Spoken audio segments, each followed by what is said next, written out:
नमस्कार प्रिय विद्यार्थियों, सिलेक्शन सफर के यूट्यूब चैनल में आप सभी का स्वागत है। न्यूज अपडेट के साथ एक बार फिर उपस्थित हूं। वैकेंसी की न्यूज है और बड़ी शानदार भर्ती है। डिप्लोमा होल्डर्स के लिए है केवल। यदि आप डिप्लोमा होल्डर है तो कंप्लीट वीडियो देखिएगा। आईटीआई वालों के लिए फिलहाल ये भर्ती नहीं है और ना ही डिग्री वालों के लिए है, तो हमारे आईटीआई वाले बच्चे इस वीडियो को स्किप कर सकते हैं।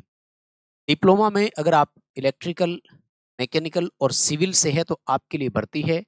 पूरी तरह से रेगुलर पोस्ट पर है, सरकारी भर्ती है और बहुत शानदार वैकेंसी है क्योंकि पे स्केल बड़ा गजब का है। पोस्ट का नाम देखो, सब असिस्टेंट इंजीनियर, उप सहायक अभियंता, यानी जेएन से भी एक लेवल का ऊपर मान लीजिएगा और फिर आपको जेएन तुरंत बना ही देंगे, एक प्रमोशन हो जाता है जल्दी। खैर, पॉइंट टू पॉइंट बात करेंगे पूरी डिटेल से। कंप्लीट वीडियो को लास्ट तक जरूर देखिएगा। चैनल से अगर पहली बार जुड़े हैं तो सब्सक्राइब कर लीजिए। हम इसी तरह का अपडेट, कंटेंट और न्यूज नोटिफिकेशन इस चैनल पर आपको प्रोवाइड करवाते हैं। डिस्क्रिप्शन में लिंक है, हमारा एप्लीकेशन आप डाउनलोड कर सकते हैं और साथ ही टेलीग्राम ज्वाइन कर लीजिए, क्योंकि इस तरह के नोटिफिकेशन और न्यूज जब भी आते हैं तो टेलीग्राम पर ही सबसे पहले सूचना देते हैं। लिंक डिस्क्रिप्शन में दिया हुआ है। आइए एक नजर डालते हैं और फिर आपके साथ पूरी डिटेल से बात करेंगे। एग्जाम पैटर्न, सिलेक्शन की प्रोसेस, कौन अप्लाई कर सकता है, क्या एज क्राइटेरिया रहेगा, सब पॉइंट टू पॉइंट चर्चा करेंगे। कंप्लीट वीडियो को लास्ट तक देखें।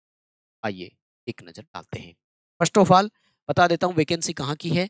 Waste Bengal municipal service commission की है, यानी वेस्ट बंगाल में भर्ती है। तो राज्य सरकार के अधीन ये संचालित होता है, लेकिन इसमें अदर स्टेट वाले भी भर सकते हैं, कोई प्रॉब्लम नहीं है। ठीक है जी। कहाँ भर सकते हैं और कितने पदों के लिए उनको जो है वो कंपटीशन फाइट करना पड़ेगा, वो मैं बता देता हूँ। तो एक बार जूम करके आपको दिखा दूं थोड़ा और, ताकि आपको कुछ बेसिक चीजें जो है वो बढ़िया से दिख सके। ठीक है, फिर पूरी पॉइंट टू पॉइंट चर्चा हो ही जाएगी आपके सामने। देखो जी, एडवर्टीजमेंट है और किस किस के लिए है। ये सिविल की है जो मैं अभी आपको दिखा रहा हूँ, मैकेनिकल की भी दिखाऊंगा, इलेक्ट्रिकल की दिखाऊंगा, फिर कॉमन सिलेक्शन प्रोसेस है उस पर बात कर लेंगे। ठीक है जी। आइए, तो देखो यहाँ पर ये रहा आपका डिटेल पूरा भाई, क्या मांगा है और क्या है। देखो, सब असिस्टेंट इंजीनियर सिविल, 78 पोस्ट है माय डियर, 78 सीटें हैं। ठीक होती है अगर देखा जाए तो डिपार्टमेंट के हिसाब से, ठीक है ना। पे लेवल आपको 12 में रखा जाएगा। वेस्ट बंगाल सरकार के जो नोटिफिकेशन है 2019 में जो लागू हुआ था, 7वां पे कमीशन, उसके अनुसार लेवल 12 में आपको रखा जाएगा। लेवल 12 छोटा नहीं होता है, बहुत बड़ी पोस्ट होती है। लेवल 12 5400 ग्रेड पे के अनुसार होता है, छठे वेतन आयोग के हिसाब से अगर आप देखेंगे तो बहुत बड़ा पे स्केल है ये अपने आप।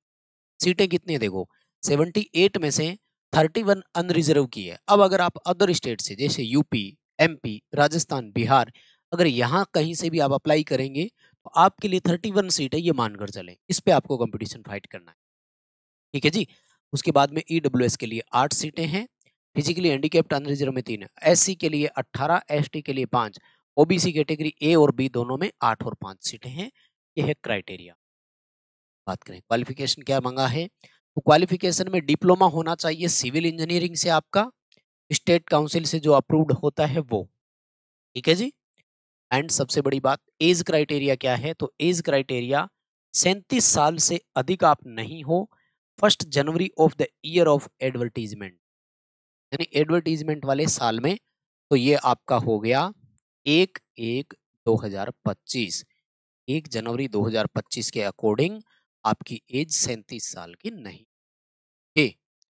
एज पर रिलैक्सेशन, रिजर्वेशन वो सारा मिलेगा। फॉर एग्जाम्पल, ओबीसी से हो तो 3 साल का छूट मिल जाएगा, एससी या एसटी से हो तो 5 साल का रिलैक्सेशन आपको यहाँ पर मिल जाएगा। फिजिकली हैंडीकैप्ड को 45 साल की मैक्सिमम एज रखी गई है, तो वो रिलैक्सेशन को मिल जाएगा। इतना ही है आपके लिए डिटेल, बाकी और बता दूंगा सारी। अब मैं ले चलता हूं आपको सेकंड पोस्ट की तरफ से। तो ये जो सेकंड पोस्ट है आपकी, ये है मैकेनिकल वालों के लिए, फिर मैं आपको बताऊंगा इलेक्ट्रिकल वालों के लिए और फिर हम प्रोसेस की तरफ बढ़ेंगे। तो देखो, सब असिस्टेंट इंजीनियर मैकेनिकल 28 सीट है भाई, 28 सीट है। उसमें से 12 अनरिजर्व की, 3 ईडब्ल्यूएस की, 6 एससी के लिए, 3 एसटी के लिए। ओबीसी ए और बी कैटेगरी में 3 और 1 सीट है। सेम लेवल 12 है, पे कमीशन 7वां जो है उनके अनुसार, और सेम क्वालिफिकेशन है, डिप्लोमा होना चाहिए आपका मैकेनिकल इंजीनियरिंग।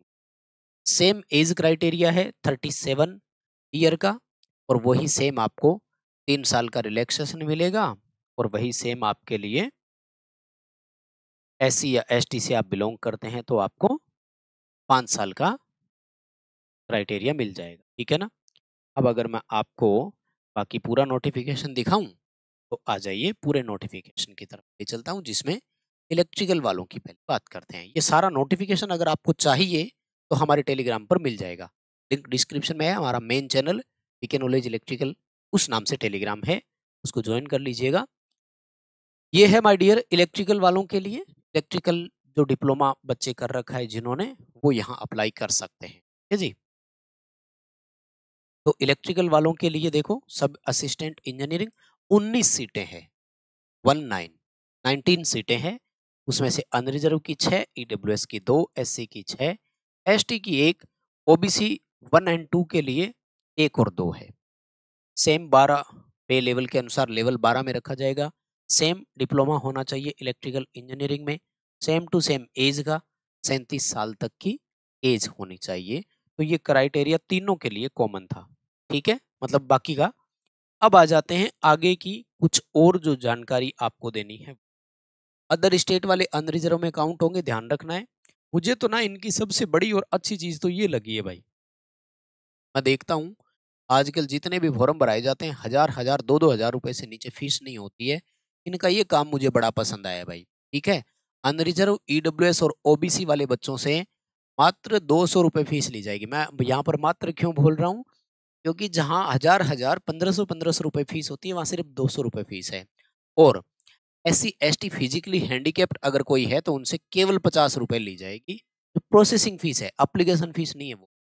हाँ, ये ध्यान रखना है, इन्होंने क्लियरली यहाँ पर लिख दिया है, ठीक है ना। No exemption of fee available to SC ST OBC candidate of other state. तो अदर स्टेट वाले को अनरिजर्व में काउंट किया जाएगा, वो रिजर्व कैटेगरी का है ही नहीं। अब आ जाइए माय डियर सिलेक्शन प्रोसेस पर बात कर। यही होता है किसी भर्ती का सबसे बड़ा और इम्पोर्टेंट पॉइंट। क्या रहेगा सिनेरियो, देखो मोटा मोटी बता दूं आपको। 100 क्वेश्चन आएंगे, 90 मिनट में हल करना है। 90 मिनट का समय मिलेगा और 100 आपके रहेंगे क्वेश्चन। एक क्वेश्चन रहेगा आपके 2 नंबर का, सही करोगे 2 नंबर मिलेंगे, लेकिन 1 नंबर की नेगेटिव मार्किंग भी है, यानी नेगेटिव 50% है। बहुत ज्यादा रिस्क भी है, ये थोड़ा ध्यान रखना हो। तो पॉइंट समझ में आ गया। पेपर केवल इंग्लिश में ही आएगा, ये ध्यान रखना है। Question set will be in English, only English, ये ध्यान रखिएगा, ठीक। और 1.5 आवर आपको समय मिलेगा, ठीक है ना। 100 क्वेश्चन रहेंगे जो रिटन एग्जाम होगा उसमें। और ये जो क्वेश्चन आपके आएंगे वो कहाँ से आएंगे और किस लेवल के आएंगे, उस पर भी मैं बात कर लेता हूँ, आपको मैं बता देता हूँ, है ना। कि क्वेश्चन आपके उस क्वालिफिकेशन बेस पे रहेंगे, यानी डिप्लोमा जैसे इलेक्ट्रिकल वाले हैं तो इलेक्ट्रिकल, मैकेनिकल वाले हैं तो मैकेनिकल, और सिविल वाले हैं तो सिविल में रहेगा। लेकिन एक बात याद रखिएगा, रिटन अगर आप क्लियर कर जाते हैं तो उसके बाद में आपका पर्सनैलिटी टेस्ट यानी पीटी और होगा, जो 40 नंबर का रहेगा, इंटरव्यू टाइप से होगा। और इसमें कैंडिडेट को जो है वो 3 गुना बुलाया जाएगा वैकेंसी का। जैसे अनरिजर्व की मान लीजिएगा कि 100 सीटें हैं, सॉरी 10 सीटें हैं, तो 30 कैंडिडेट अनरिजर्व के बुलाए जाएंगे, ठीक है।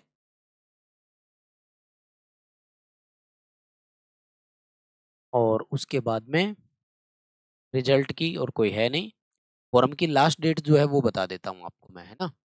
फॉर्म अप्लाई करने का लास्ट डेट 22 सितंबर 2025 है।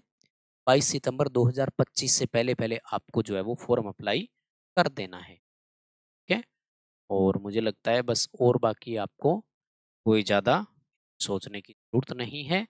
और एग्जाम सेंटर का है तो वो भी मैं आपको बता दूं, कोलकाता में ही होगा एग्जाम सेंटर, ठीक है ना। एग्जाम सेंटर देखो, जो एग्जाम है वो कोलकाता में होगा, और वो भी ओएमआर आधारित होगा, ये ध्यान रखना है। ऑनलाइन नहीं होगा, सीबीटी नहीं होगा, ध्यान रखिएगा, ठीक है। बस इतना ही है, और इसमें कुछ भी नहीं है, इतना ही ध्यान रख, ठीक है। चलिए माय डियर, बहुत धन्यवाद सभी को, वीडियो को लाइक जरूर करेंगे। चैनल से पहली बार जुड़े हैं सब्सक्राइब भी करेंगे। प्लीज़ अपने दोस्तों तक पहुँचाइए ताकि जो भी और एलिजिबल कैंडिडेट है कम से कम वो तो इसमें अप्लाई कर सकें। तो धन्यवाद। Thank you very much.